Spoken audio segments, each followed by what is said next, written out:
Hey everyone, hope you're doing well today. Today I'm going to go over some updates to our ongoing cases playlist. It's been several months since I've talked about a lot of these, so there have been some pretty interesting developments. Let's check them out. Alright, my first ever video, the video on the Grindr man-eater Mark Latunski. I was super nervous and awkward and hadn't cut my hair in months due to lockdown. It's pretty horrible, but anyway. For a quick refresher, Latunski invited several men back to his home, several of which ended up fleeing and calling the police. His final victim, however, was unable to get away. His life was ended, and Latunski ate certain pieces of him. He was then arrested and taken into custody. When we last heard of him, he was still in police custody. So, getting into the updates. First and foremost, we have an answer to one of my burning questions, which was why did one of his victims return to his home despite escaping and calling the police and going through all of that? Well, the answer is kind of simple. According to some information that has come out since, once the victim escaped, he returned to the bus station and called Latunski, saying that he will leave his house key at the counter. However, Latunski reminded him that his return trip wasn't for another week and that he was stranded at the station. The victim had no money, nowhere to stay, and was completely helpless. Latunski maliciously manipulated the victim into returning to his home, convincing him that he had no choice. Although I'm sure most people would have rather lived in a bus station for a week than returned to that, that's what happened, I guess. As we know, Latunski was found unfit for trial.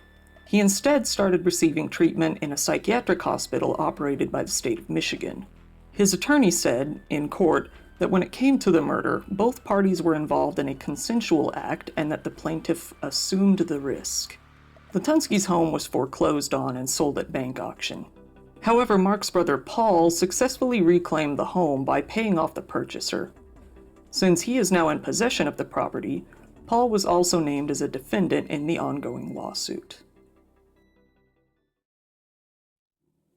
So next off we have Yuka Takaoka, the real-life yandere, who you will remember was sentenced to 3 years in prison after attacking her lover. Well, of course that sentence continues. However, her victim, Pheonix Luna himself, is doing very well actually, and seems to have moved on from the issue. At first he kind of used the crime to boost his sales, but as media attention is dying down, his life has more or less returned to normal. So, next off we have our boy Zachary Latham.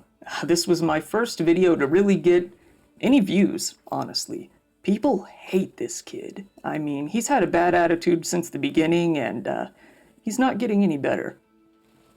For a little refresher, Zach made multiple videos for TikTok, antagonizing his neighbors until their feud finally culminated in a giant brawl in Zach's garage that left one man dead and several others, including Zach himself, in legal trouble. However, Zach was let out on bail. When we last spoke of Zach, he had run off to Florida and continued communicating with the courts via video chat. Well, it didn't take very long for him to mess it up again. Shortly after his move to Florida, he was arrested yet again. Zach apparently got into a road rage incident. He confronted another driver with a gun sticking out of his pants, proceeded to get into an argument, and then attempted to ram the other driver's car with his own. The gun was a black airsoft gun made to look like an AK-47. He was given 2 counts of aggravated assault. However, he was able to post his $20,000 bond and was set free once again, on electronic monitoring this time. In favor of keeping Zach locked up, the assistant prosecutor argued, the defendant has used his crime as a source of acclaim in Florida, where he presently lives, bragging that he is famous for being a cop killer. He has used this in order to intimidate others in hopes of preventing them from providing information and cooperating in the investigation. On the other side, Zach has become so absolutely reviled online that a mob of angry people are forming somewhat of a hit squad to go after him, demanding his death all over Facebook, Twitter, YouTube, you have it. People find this case revolting and are reacting as such. Zach was, quote, separated from the National Guard after the whole incident. His attorney has complained about this fact, even presenting death threats Zach has received online in court. He says that Zach is only behaving badly because he is merely reacting to the people who are baiting him online. One person online was actually able to find out where Zach was working in Florida, call his boss, and get him fired. Zach has violated the key 3 conditions of his release. He has continued to post about the case online, he has been arrested on a weapon charge, and he has been arrested for another violent crime.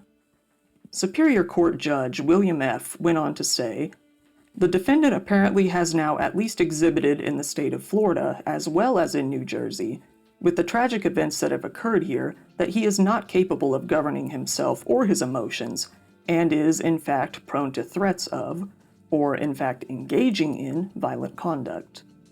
In March of 2021, Zach was indicted on second-degree charges of reckless manslaughter and 2 counts of aggravated assault in his original case.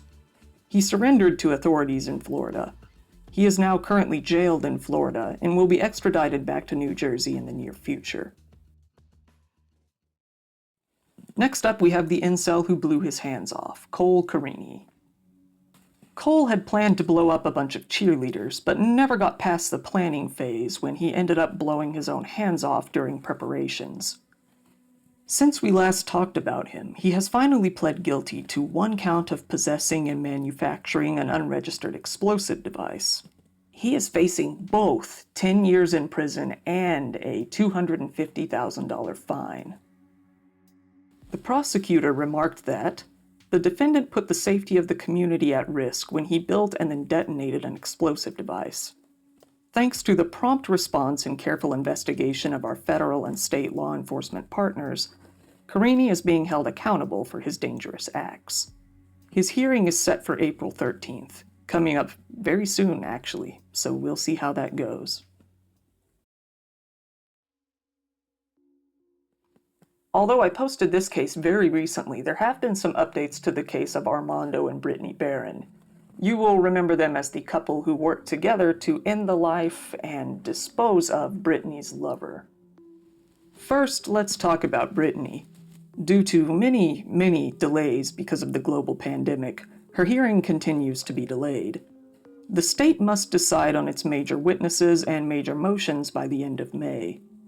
The depositions of the witnesses need to be finished by the end of June. As such, it could be a little while before the actual trial. Brittany is pushing for the earliest trial possible, but it is not really happening. Armando, on the other hand, is looking at a real trial occurring in either spring or summer of 2022. The state only has until May 21st to offer him some sort of plea deal, so we'll see what happens. So that concludes our case updates as of now. I'll continue to bring you more updates as they come in, so thank you for watching, everyone, and thank you for 9,000 subs. That's crazy. I know I say that at the end of every video, but it's crazy to me. Didn't see it coming.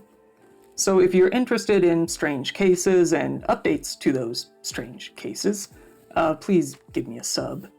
Leaving a like helps too. It helps the algorithm, or that's what people tell me, at least. And yeah, see you next time.